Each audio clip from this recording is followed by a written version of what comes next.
This week, there were several updates and expert opinions given. A second, more focused search effort was concluded on Tuesday, May 20. Search and rescue teams renewed their efforts to find 6-year-old Lilly and 4-year-old Jack Sullivan on Saturday and Sunday, covering more ground and focusing on Gairloch Road, near their house. There were a few probability areas around waterways and stuff like that where we put teams back around, says search manager Amy Hansen. Now that they haven't found anything there, they have to determine their next steps based on tips and investigative leads. They are going to start closest to the children and work their way out, said Chris Lewis, former OB commissioner. If those children are not in that bush, then what happened to them? Lewis said the children may not be alive, but they still have to be found. The children's stepfather, Daniel Martel, says he wants police to exhaust all resources. Bring cadaver dogs. They search for anything they can find. I want as much as they can do, he said. It's just pure exhaustion at this point. Sadness just turns to anger at this point because there are no answers. I mean, I hope every day, but the hope just turns into anger because there is nothing. Sullivan children still missing from Pictou.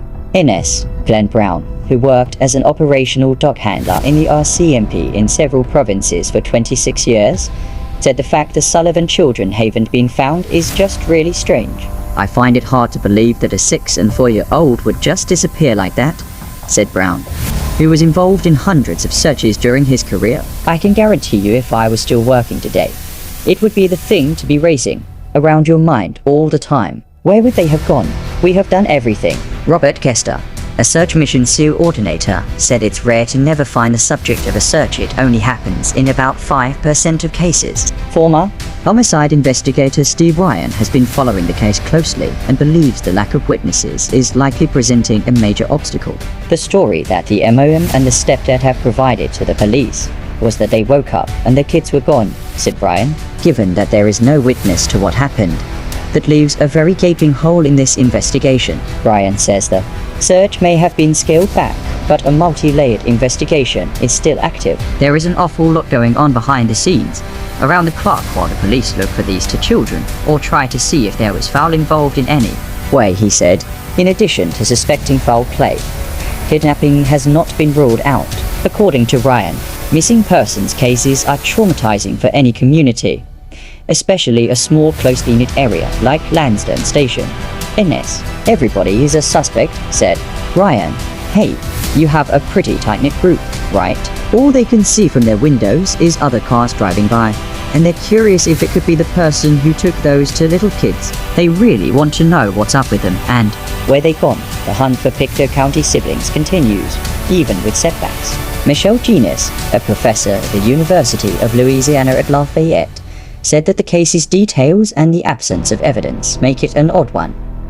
Janie, who specializes in missing people and juvenile justice, mentioned that this case doesn't meet most of the normal expectations when it comes to such matters. Typically, there is some kind of evidence that suggests malicious behavior has taken place. It's quite similar to those adult missing persons cases where we call it quiet disappearances. There's no evidence. A few details stand out to Genis as unusual, including the children's absence from school that week.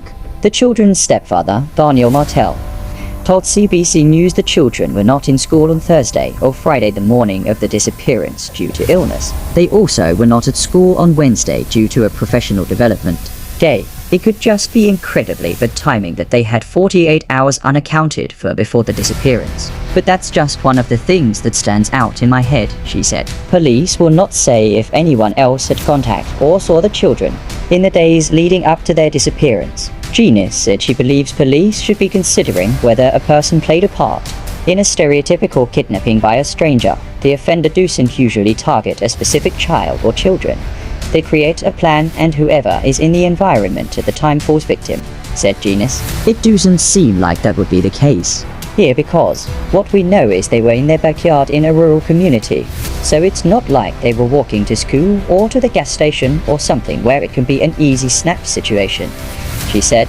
Michael Onfield, a criminologist at Western University in London, ONT, called the case unprecedented, saying it's highly unlikely for 2 siblings who live together to vanish when a parent is not involved, and there's no evidence of that. If that had been the case, I think we would have heard about that very quickly, he said.